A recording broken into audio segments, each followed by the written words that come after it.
Okay guys, welcome back to my channel. So today I am making shrimp and grits, but I also decided to do a spin-off video of my cream cheese sauce, which is what you see me doing here. So if this looks familiar, it is from one of my other videos.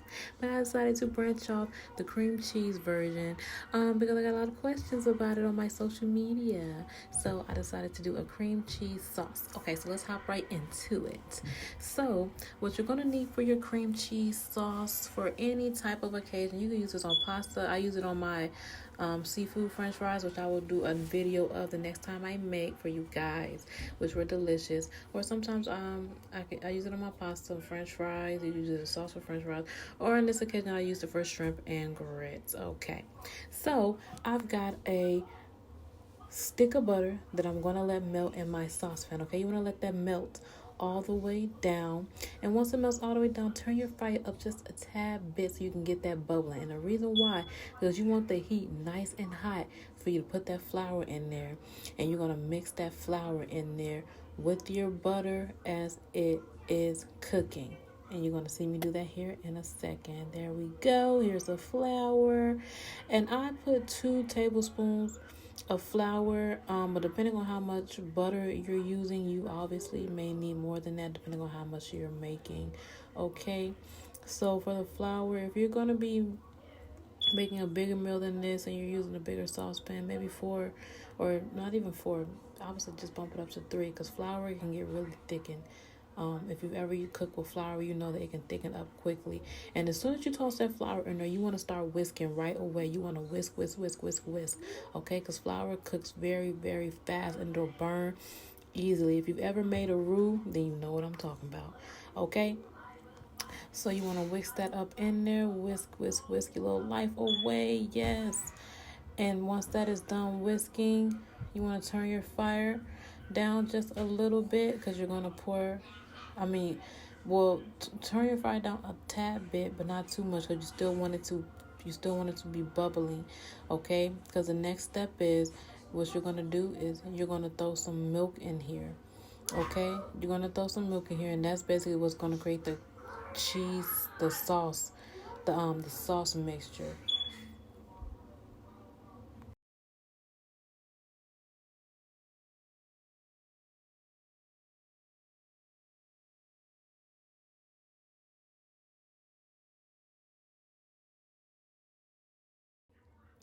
Okay, guys, so I'm back, and as you can see, my flour and my butter is all mixed up together. So I'm gonna go ahead and throw some milk in there. Now, I didn't measure this milk; I eyeballed it. That was about a half a cup of milk. Okay, so that was about half a cup of milk I put in there. You just want to put enough to make it into a sauce mixture.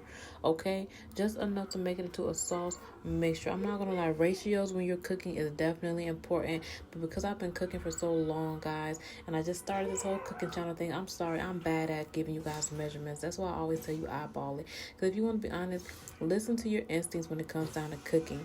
When your heart says it's enough, it's enough.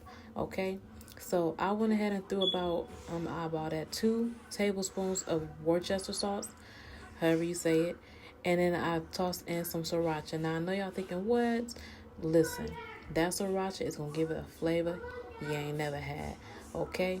And it's also going to give it that Cajun spice. I like unconventional spices. Now, throwing in a seasoning to make your food spicy, it's all good and dandy, but you're going to need a lot. So your food's going to be salty. I like to throw in something that's already spicy that gives it that bump. And sriracha gives it that bump, okay? Trust me on this. Try this recipe. You're going to love it. I promise you. Okay? Now, you're going to cook all of that up. We'll cook it down and let it it's gonna get thickened up and it's gonna simmer. So leave that heat on medium to low, not medium to low, kind of a little higher than low, but not too low, because you want to get your sauce, your cream sauce, thickened up. And once I've got it nice and thickened up enough, I'm gonna go ahead and go in with my last line of defense for flavoring, which is seafood stock. Okay, now okay. Now, this is a cream cheese sauce, and I want to reiterate this. You can use whatever you want. I change this sauce up all the time depending on what I'm cooking. If I'm cooking a pasta that doesn't have seafood in it, I'm going to throw in what? chicken stock. If I'm cooking something that I want to have more of a brothy aroma vegetable taste, I'm going to use vegetable stock. You can flavor this cheese sauce up with whatever you want to, but for this specific dish, I'm using seafood stock because it benefits my agenda. Let's go. And we're almost done with this recipe. Here you see how quick and easy that was. And let me tell y'all something. Working with flour, you're not going to get it right every time. If you don't get it right, throw it out, start over. It's flour. It comes like 16 ounces in a bag for like $3. Throw it out, start over. It's fine. And that, my dearies, is how your cream sauce should look. Nice and creamy. And then I'm just going to dump my meat mixture in here from what I cooked from my shrimp and grits. And then I'm going to toss in some shredded cheese, any shredded cheese of your choice. And let me tell you too, you ain't got to throw no meat in here. If you want to serve it just like that, serve it just like that. I threw meat in here because that was what benefited my specific agenda for this cooking video today. Okay, but you can do this cheese sauce, leave it just like that, plain and simple. And without the meat, just throw the cheese in there and it'll still be delicious. Hopefully y'all like this recipe. Hopefully you follow it exact, because I promise you it is unconventional, but it will be delicious. See y'all later. Let me know what you think in the comments.